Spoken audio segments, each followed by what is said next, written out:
Hello everyone, so I'm Jake Birkett from Graylin Games, and I'm basically going to talk about why you're spending too long making your game.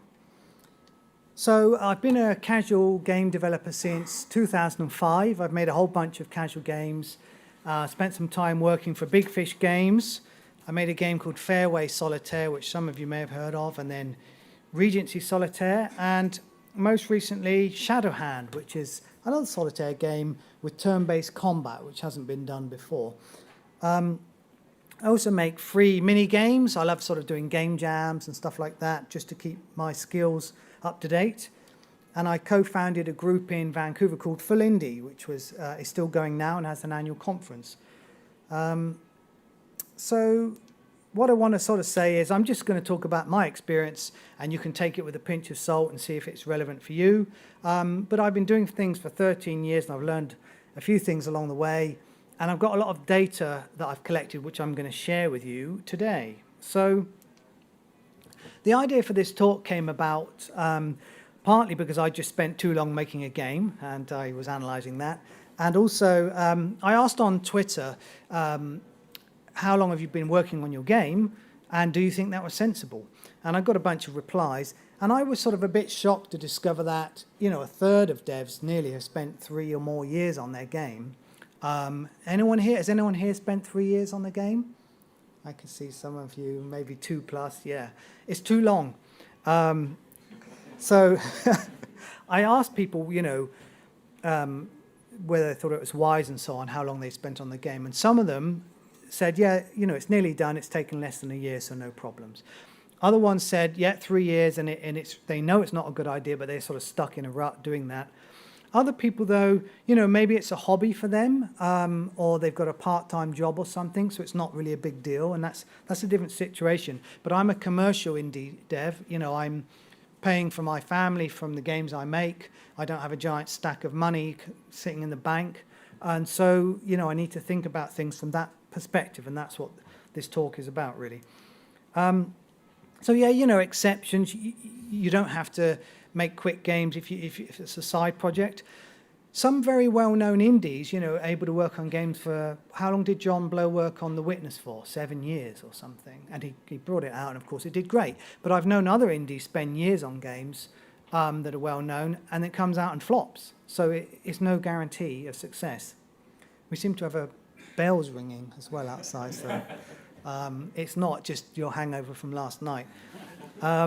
So maybe your project is fully funded. I mean, there are grants or publishers or investors. If you can get that kind of money, you don't have to worry about how long it's going to take, providing you've agreed the timescale. And there are triple-I games. This is the sort of label you attach to very high-quality games. There's a game came out by 11-bit studios called Frostpunk recently. I'd call that triple-I. It's so big and so good that basically it's going to do well. Do you know what I mean? So fine. And some genres require more time. RPGs, take more time than, match 3 games. But then again, if you're making a genre that takes more time, maybe you should ask yourself, is that a wise decision right now and for the market I'm in? So this is the crux of my talk, really. If you make a longer game, you're going to earn less per hour. And I'm going to give you some examples from my own business. So let's say you have a game that grosses $100,000 on Steam. Now, before we carry on, I want to actually say that, believe it or not, that's pretty good, actually. A lot of games don't make anywhere near that much on Steam. And then, Valve and various sales taxes take about 35%. Let's say you've paid out $35,000 in art and sound and stuff, and if you haven't paid any money for those things, your game's not going to sell anyway. So you're left with $30,000 for you, the designer programmer. That's what I am. This is the assumption I'm making, and that gives you about $14 an hour, which isn't that much, really. And imagine you spent 2 years on that game. That's $7 an hour, and in the UK, that's less than the minimum wage, which is about $10, $11. So that would be a big problem. Just to remind you, 100K is really good. Your game could do 10 times worse or 100 times worse than that. And I know people whose games have done that. So Also, the 100K won't arrive at launch. What will typically happen is you'll get 20K in the first month, and the rest will come in throughout the rest of the year. And I've got some numbers later on to back this up. So if you've got into debt making your game, which I've done, I still am from the last one, then you can't rely on that money arriving all at once. So I just want to go back through the mists of time to 2005. I was making a game called Iron Fist, a kung fu scrolling platform game. And I thought, I actually quit my job, reliable job in business software, to go indie and make games. And I thought, this is easy. I'm going to make games. I'm going to make loads of money. It's going to be great. And then I discovered that this game was going to take way too long. I realized it was over-scoped. And I actually stopped making this game and decided to make short, sort of small games instead, just to practice making a whole game, finishing it and putting it out there, even free games. And then 2005 I saw Bejeweled, and I thought, oh, I can make a game like Bejeweled. And I made this kind of Christmas themed game with stock art, stock photos, Comic Sans font, and stock sound and music as well, everything that you shouldn't do. And that game's made me about $2,000 over 12 years. But, I did better after that. So I've actually made loads of match threes, and we're going to talk about those later on. So I've sort of got a little thought process here. My most recent game, 2017, I had a publisher for that. That came out on Steam. It's had marketing support. It's $15. It's like an RPG solitaire game. My game before that, Regency Solitaire, was a casual game with a Jane Austen theme. And that got awards like Best Solitaire Game of the Year from Rock, Paper, Shotgun and so on.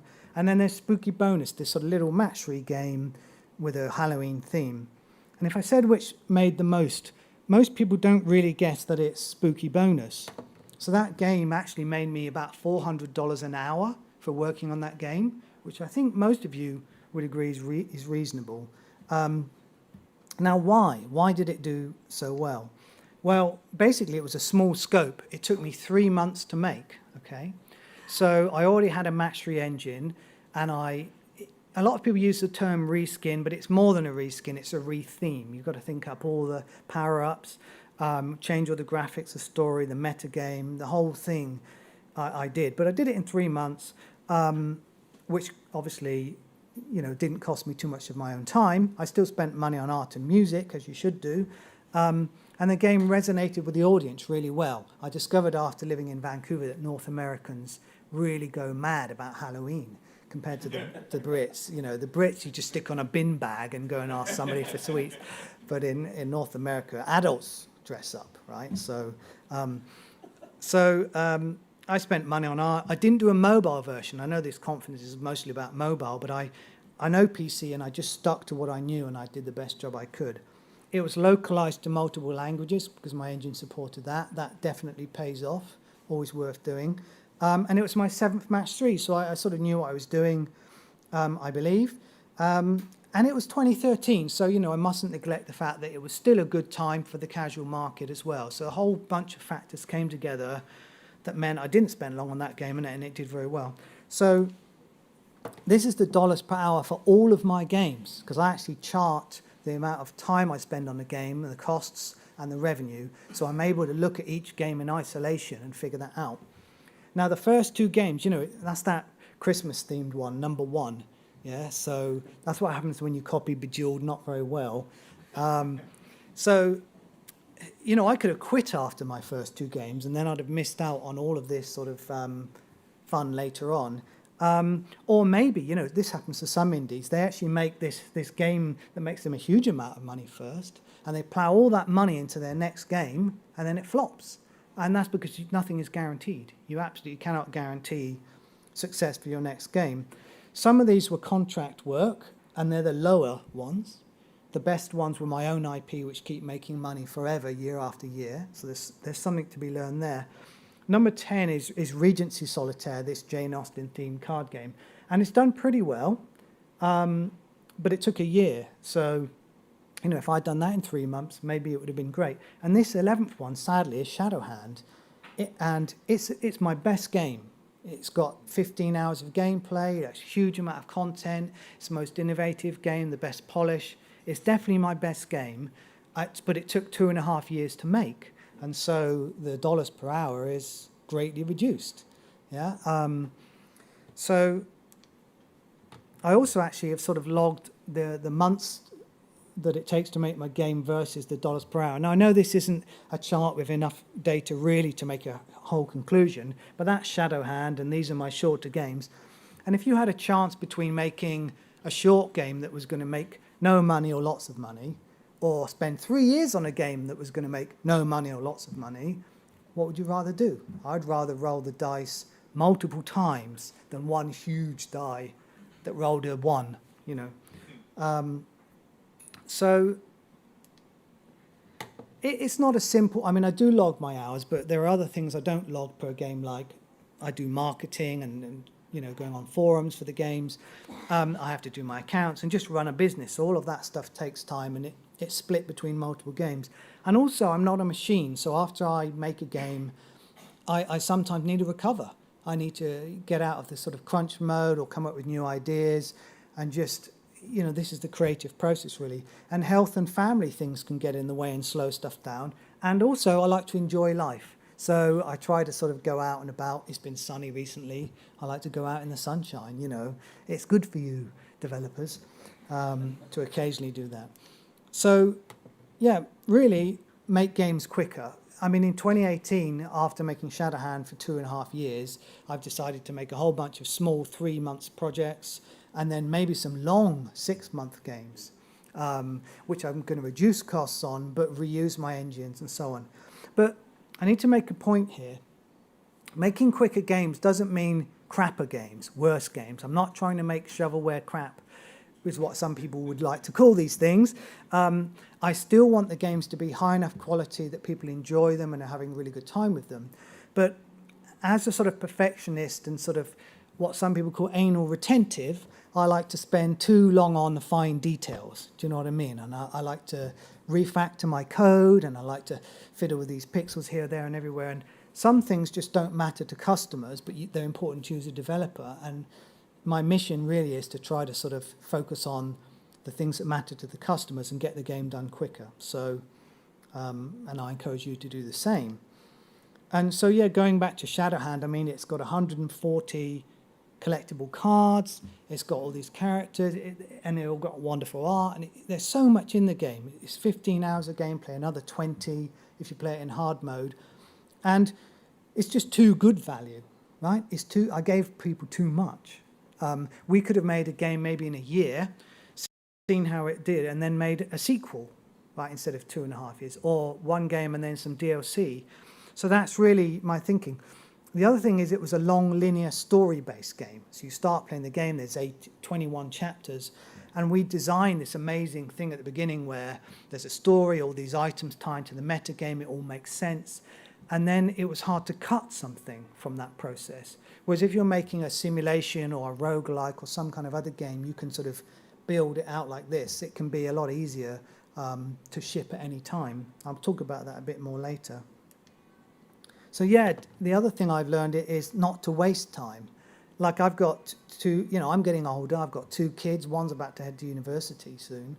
And I've had a parent pass away and stuff like that. And I've come to realize that wasting time on things that don't matter is a waste of my life, okay? So getting my game done sooner and out the door quicker means I can enjoy, you know, my life more. I mean, who likes refactoring code? I do. Am I the only one? Okay. So I like refactoring code, you know, but a lot of the time it's just a waste of time. Your players aren't going to see your beautifully crafted code. They're going to see the end result. And you need to think about that. So I'm going to sort of segue into a different topic, which is related, which is, again, I asked a bunch of developers I know how much money their game made on Steam in the first week versus the first year. And actually, I was surprised to see that the results came in from about 2 to 10 times, the median being 4.5 times. And that's really, really useful and interesting data, because it means that, you know, if when you've shipped your game, in fact, I'll go on to the next slide here. if it makes $10,000 in the first week, you can say it's going to make between 20 and 100 in the first year. It's not going to go on to make 1 million, and it's probably not going to make 11. So you've got some kind of range that you can base your cash flow on. What I did with Shadowhound when that came out, instead of saying 5 times, I said, look, let's say it only makes 3 times week 1. What's my cash flow going to look like for the rest of the year? And it looked bad. So I was like, okay, well, I need to do something, and that is make some games very quickly and get them out the door. So this is pretty useful information, and it ties into some other things. I recently found out if you have got wish lists for your game, because you put your game page up on Steam before you launch, and you should absolutely do that, those wish lists will convert at about 0.5 sales per wish list. So if you've got 1,000 wish lists, you're going to make 500 sales. And at a conference, GDC, I spoke to a Valve rep, and he suggested having 50,000 wish lists before you launch. That's a lot. We had 4,000, right? And he said that's about a good number to ensure you get promotion and stuff on the platform. And so, if you've got 1,000 wish lists, you get 500 sales in the first week, and they're $10 each. That's $5,000. Then you apply this 5 times, and that's 25,000 for your year. So you can predict fairly well now how well your game's going to do. And what affects the ratio? Well, you could have a very weak launch, but actually do great in the rest of the year. You could do great because you've gotten a lot of sales, or the press picks up on the game. Maybe you've got a really good review score, and Metacritic makes a good difference, apparently more than Steam review, according to Eric Johnson, who did a talk on this at GDC. Also, you can update your game and keep it going. Some people spend money on marketing and advertising, which not a lot of indies do, but it's pretty important. So, your game, you don't want it to have a 2 times week 1, you want it to have a 10 times, and you've got to keep putting energy into that throughout the rest of the year. Now, there are other sources of money. I've already made somebody jealous today by telling them about my tax relief that I get. Basically, in the UK, there's grants available for games. You can sometimes get free money. There's this amazing tax relief where you get back 20% of the money you pay out. So every bit of salary or contract I've paid out, I get 20% back if my game fits certain criteria. So whatever country you're in, you might have a similar tax break. Look into it. Canada's got one for sure, and there may be more in Europe. You might get investment or work with a publisher. The Humble Bundle is basically the only good bundle. I've been in other bundles and they're terrible. Really just, you end up giving away 10,000 copies of your game for $500, and then those people who bought it for, 20 cents go and leave Steam reviews, and they don't care about your game, and they only want it for the trading cards and stuff like that, so it's not good. And you can port to other platforms, but you may find when you look at the dollars per hour, which I did for mobile, that the ports do worse than just making another PC game. So that's why I just stick with PC. So the chap called Mike Rose, and he calculated the average good game on Steam makes about $12,000 in the first month.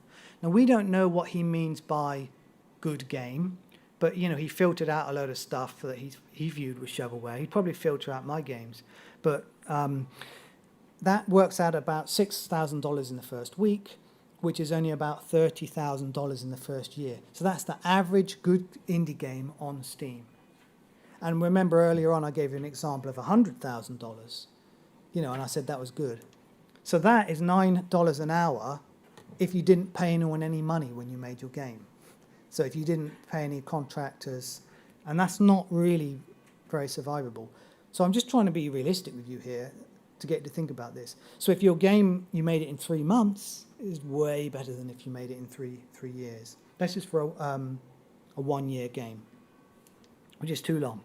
So how can you reduce your dev time? So I've reused my engine. I made a match-3 game. I've got an engine. I've reused it a lot of times. I made a solitaire game. I'm going to reuse that more times. I've spoken to devs who've made 3D games, and there's a huge amount of effort in preparing the models for 3D games and doing all of that stuff, even if you're using Unity. And you might be expecting to get more money from a 3D game, but can you offset that cost with the dev cost, the assets? I get help from experts. That just means hiring people that can do the art and music and sound for you, you know. You can do it yourself, but if it's poor and it's going to take ages, pay someone else. I hire an accountant as well. I don't hire a lawyer. Hopefully I haven't annoyed anyone. So I also keep a thing called a polish list. So what that is when you're working on a game, you should hopefully have a to-do list. You're not flying by the seat of your pants. And then I think of all these amazing ideas when I'm testing the game, but I write them on a separate list because today that idea seems awesome, but like in a week you're like, it doesn't really matter. You know, I'm glad I didn't spend all day doing that. And then when you ship the game, you can listen to what the customers say, and most of the items on your polish list they don't care about. There's only 3 or 4, and you put those in and they're really happy, and you've saved yourself literally months or years of development. So this polish list is good for my type of brain that wants to code everything now. It puts it on the back burner, you know, and then you can evaluate it later. And I'm trying to be really aware of when I'm wasting time. I knew I was wasting time in Shadowhand, but I was doing an experiment where I wanted to sort of do the best polished, best game I could just to see if it made more money, if it put me into these sort of new status of money. And it didn't. So that's my conclusion, and that's my experiment. I wish it did, but it didn't. So for my next games, I'm going to be careful where you apply the polish. Like, you know, put all your effort into the intro movie, not the end game sequence. You know, you've all seen those games where it says, well done, you beat the game with a piece of text on a background. Only 20% of people are going to get there. You know, honestly, they've paid for the game at that point. It doesn't matter.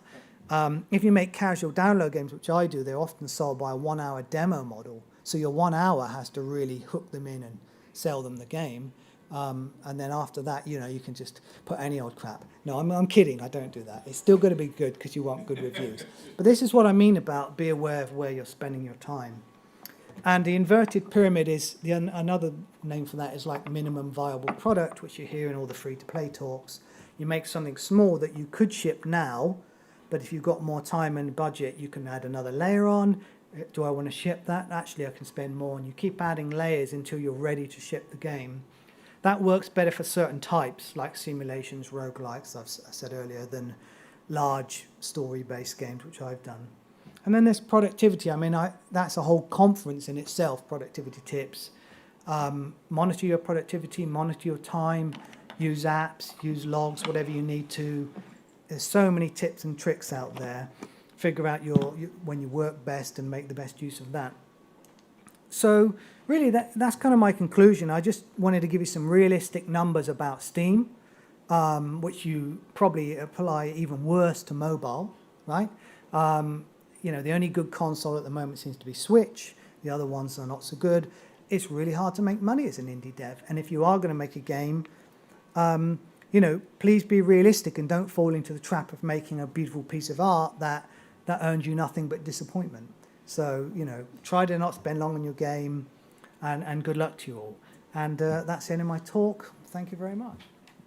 Hi, I was wondering what you think about like episodic games.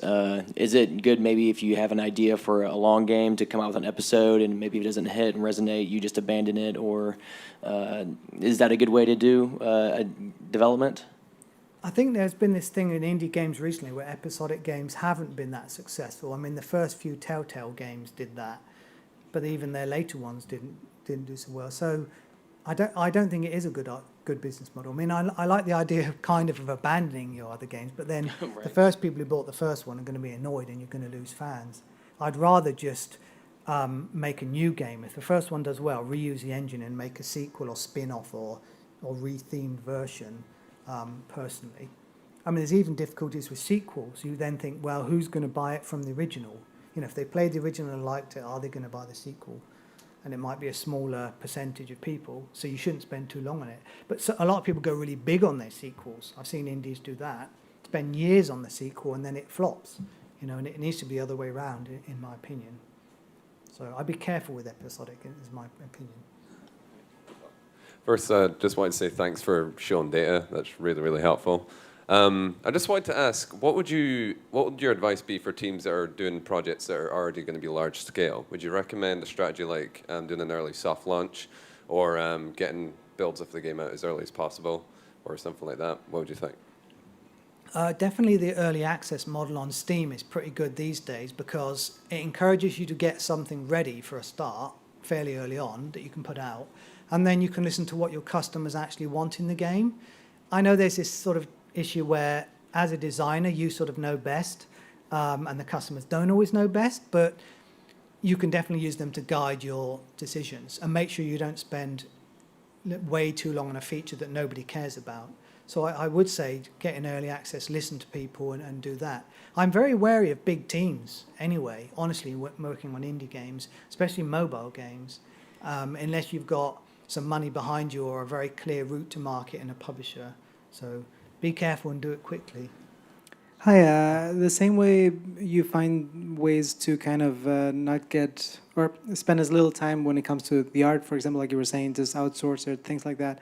I was curious if you had any tips on when it comes to marketing, like how much time should you spend on marketing, and how you can save time on, should you go to every single Facebook group and post, hey, check out my game, or should you just go with a publisher? Like what kind of ways to save time basically in marketing? Okay, how do you save time in marketing? So I've been very lucky in that most of the casual games I gave to the distributors like Big Fish and Game House and so on, and they did all the marketing for us. They put a game on the front page, they sent the email out, so that's easy. Regency Solitaire, we did go to all of these things and send out all these keys, and nothing happened until the game came out on Steam. Back then, a game coming out on Steam was a badge of some sort of quality. That's not true anymore.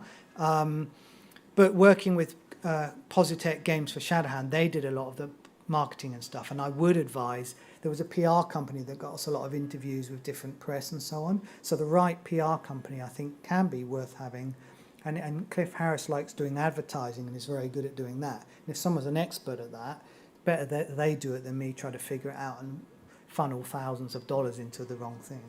You can do both. You can do both things. You can pay marketing people per month or for fixed prices and things. One thing I'm not so sure about is shows. A lot of people go and exhibit at shows, and I'm slightly dubious of the value of those as well. Things like PAX and so on. Really, I'm slightly dubious. But the other thing is, I try to build up my own presence by going to shows and meeting people and other developers, so that when I launch the game, I've got people on Twitter helping me out. I've got people I can ask for advice. People who put me in contact with other people. That's why you're all here, right? So that sort of thing adds into the marketing pie. Yeah, this chap. Oh, yeah. Quick question. Great talk. Thank you. Curious about your strategy on setting price. What do you kind of do to figure out what the appropriate price would be, and do you ever change your price once it's out there? Well, with the casual portals like Big Fish, iWin, and so on, they set the price for you, so you can't do anything about that. But what I did is, when I put the games on Steam, Regency Solitaire I put on at the same price as the casual portals, so there was no discrepancy in that sense. But Shadowhound, we pushed the price higher, only a little bit, because it had a load of RPG elements. I think price is dependent more on genre than actually necessarily how long the game plays for or the content. You can get more, you can definitely charge $20 plus if it's a simulation game, but if it's a puzzle platformer, good job getting more than $10 or something, right? So, and certain types of casual games on Steam, you can't charge more than $5 or $10 because people aren't going to pay it basically. So it's genre. You have to look at the genre. So I was wondering if you have heard of, you've thought of other strategies to like test the game before actually releasing it to Steam, so that the time you're spending is being spent well. One of the strategies that I've heard is to release a really early build of the game on itch or some other marketplace. I don't know if there's any other, but to release it there, see the feedback, and then release it on Steam. So I was thinking, what's your opinion on those types of launches? You could do that. There's a problem with itch at the moment, which is due to GDPR, which we all love. They're not giving developers their customer emails anymore. So if you want to build up a mailing list, you can't do that like you can from another payment provider. So watch out. But I think that's a good idea in principle, and I've seen people do that with Cultist Simulator, for example.